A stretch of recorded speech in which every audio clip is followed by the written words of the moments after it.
Olá, amigos do blog do Toninho, eu sou o Júlio Terrengue e eu estou aqui com o José Roberto Dantas Oliva, que é juiz da Vara de Trabalho de Presidente Venceslau, que veio até a agência Moré para falar um pouco com a gente sobre os números e os resultados que obteve no ano de 2017. Qual o significado que esse número tem para a economia de Presidente Venceslau e para a nossa região? Bom, em primeiro lugar, é uma satisfação estar aqui no blog do Toninho, no estúdio, e para divulgar, fazer um balanço das atividades da Vara do Trabalho de Presidente Venceslau no ano de 2017.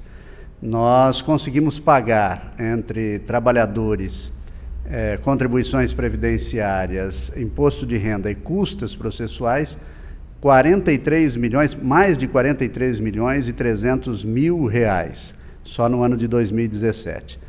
Isso supera o orçamento de 4 dos 7 municípios que estão sob a jurisdição da Vara do Trabalho de Presidente Venceslau e demonstra a importância que a Justiça do Trabalho tem nos locais em que está instalada, como neste município, porque promove o quê? A distribuição de renda, a entrega de valores e direitos que não foram satisfeitos aos trabalhadores durante a vigência do seu contrato de trabalho, e também fomenta a economia regional. Veja que estivemos próximos do valor do orçamento anual de 2017 de Santo Anastácio, que superou em cerca de 1 milhão, que foi pago pela Justiça do Trabalho local. Superamos os orçamentos anuais dos municípios de Caiuá, Piquerobi, Ribeirão dos Índios e Marabá Paulista, e só ficamos atrás mesmo do município sede, Presidente Venceslau, e do município de Presidente Epitácio, que tiveram orçamentos anuais significativamente superiores. Mas mais importante do que tudo isso é que com esse dinheiro nós modificamos, interferimos, melhoramos a vida das pessoas, dos trabalhadores que tiveram finalmente satisfeitos os seus direitos. José Roberto, eu gostaria que o senhor explicasse para os nossos telespectadores a importância da Justiça do Trabalho no cenário regional. Olha, tem se falado, inclusive, e por pessoas que não conhecem, é bom que se diga, não só a Justiça do Trabalho, mas a função dos ramos do Poder Judiciário como um todo, tem se falado na extinção da Justiça do Trabalho. Isso, se você pensar bem, como as demandas não deixarão de existir, quer dizer, os litígios trabalhistas não deixarão de existir, é um absurdo total. Então, não é possível extinguir a Justiça do Trabalho. Na verdade, o que se fala seria da incorporação da Justiça do Trabalho pela Justiça Federal, que é um outro ramo do Poder Judiciário, mas isso também não é o adequado, porque a especialização é sempre o melhor caminho, porque as probabilidades de erro passam a ser menores. Além disso, a Justiça do Trabalho, estruturalmente falando, é muito maior do que a Justiça Federal. Então, não há possibilidade, por exemplo, de colocar São Paulo dentro de Presidente Venceslau, assim como não há possibilidade, estruturalmente falando, de colocar a Justiça do Trabalho dentro da Justiça Federal. Então, a Justiça do Trabalho cumpre um papel social muito importante. Alguns chegam a falar de forma absurda que a Justiça do Trabalho gasta mais do que paga aos trabalhadores. Ora,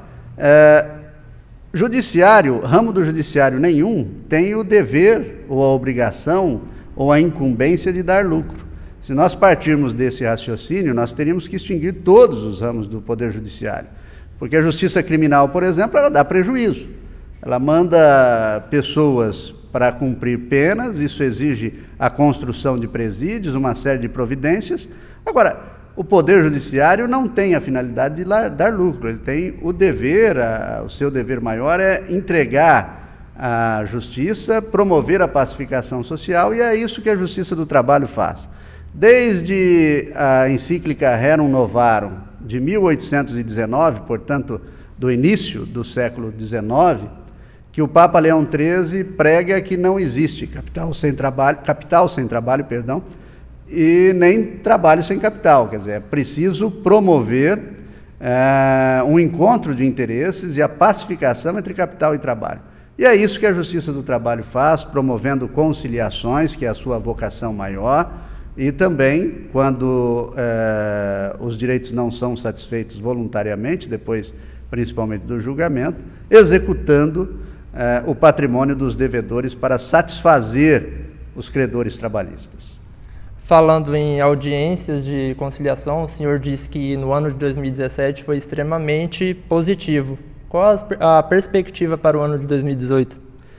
Olha, nós realizamos 3 semanas da conciliação extremamente importantes, conseguimos solucionar um grande número de processos por intermédio da conciliação, ou seja, conseguimos fazer com que as próprias partes envolvidas, os próprios interessados, chegassem a um consenso sobre aquilo que era melhor para eles. Eu costumo dizer que a melhor justiça sempre é feita quando aqueles que têm o poder de decidir, que são as partes envolvidas, chegam a um consenso, e aí o juiz se limita a homologar a vontade por elas, partes exteriorizadas.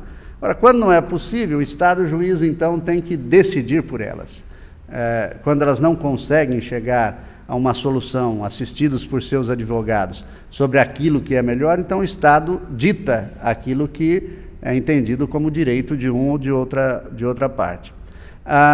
Nós vamos, em relação às audiências, estamos com uma pauta bastante enxuta. Na verdade, temos vagas para audiências em todas as fases para o mês de março, né? Isso é bom porque estimula a conciliação na medida em que as partes já sabem de antemão que o processo não terá uma duração muito longa, né? Então a solução virá rápido, isso estimula a conciliação.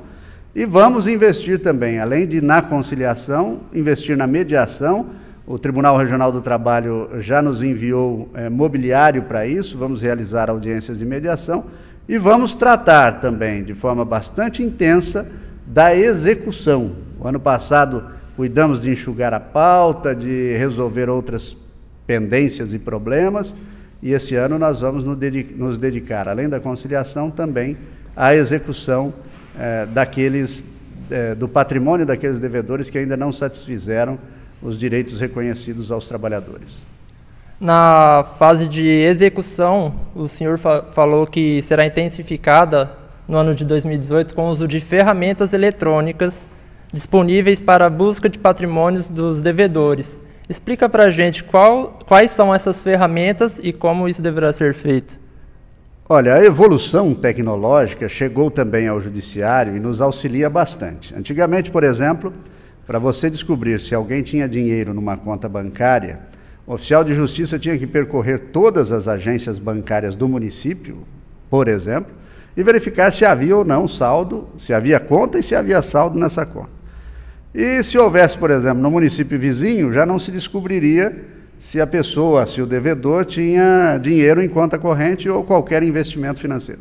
Hoje nós temos um convênio com o Banco Central do Brasil, a Justiça do Trabalho tem esse convênio, e o juiz do seu gabinete, sem a necessidade de deslocamento de quem quer que seja, determina o bloqueio online de ativos financeiros. É o Bacenjude, o convênio. E por meio desse convênio, se a pessoa tiver dinheiro em qualquer agência bancária ou em qualquer instituição financeira ou qualquer ativo, mesmo que não seja dinheiro, um investimento, qualquer ativo financeiro, ele será bloqueado em qualquer lugar do país. Então, esta é uma ferramenta eletrônica extremamente importante que nós utilizamos. Além desta, nós temos o Renajude, que é um convênio com o Denatran, que possibilita também online o bloqueio de veículos em qualquer unidade da federação. Temos um convênio com a Arispe e com uma central de indisponibilidade de imóveis. Então, se houver imóvel em qualquer unidade da federação, também é possível bloquear. Em relação aos veículos, você pode bloquear até a circulação, né, quando a parte não apresenta voluntariamente o bem. Você pode bloquear a circulação e aí esse veículo pode ser parado em qualquer barreira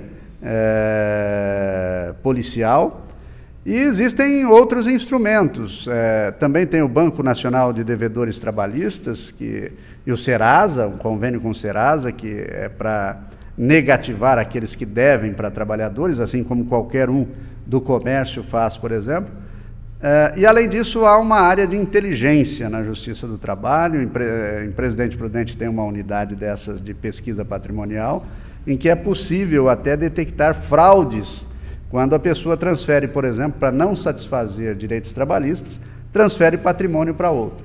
e aí o judiciário pode até ir atrás desse patrimônio que foi indevidamente transferido para fraudar direitos dos trabalhadores. Então, todas essas ferramentas já são utilizadas, mas a utilização será intensificada ainda mais este ano, para que os créditos que estão ainda sem satisfação integral sejam plenamente satisfeitos o mais rapidamente possível. Claro que existem aquelas situações em que não há possibilidade. Se o patrimônio se esgotou completamente, isso às vezes acontece, um empresário, por exemplo, que foi bem sucedido no passado, mas que hoje está numa situação de penúria, em algumas situações até pior do que a própria pessoa que trabalhou para ele. Se não houver patrimônio, aí milagre a Justiça do Trabalho também não consegue fazer, e nessas situações o processo terá que ter um destino também, que vai ser o arquivo definitivo, e nessas situações, lamentavelmente, sem satisfazer aquilo que a sentença reconheceu. Então é isso, nós agradecemos o Dr. José Roberto Dantas Oliva, que é juiz da Vara de Trabalho de Presidente Venceslau, que sanou nossas dúvidas aqui na Agência Moré.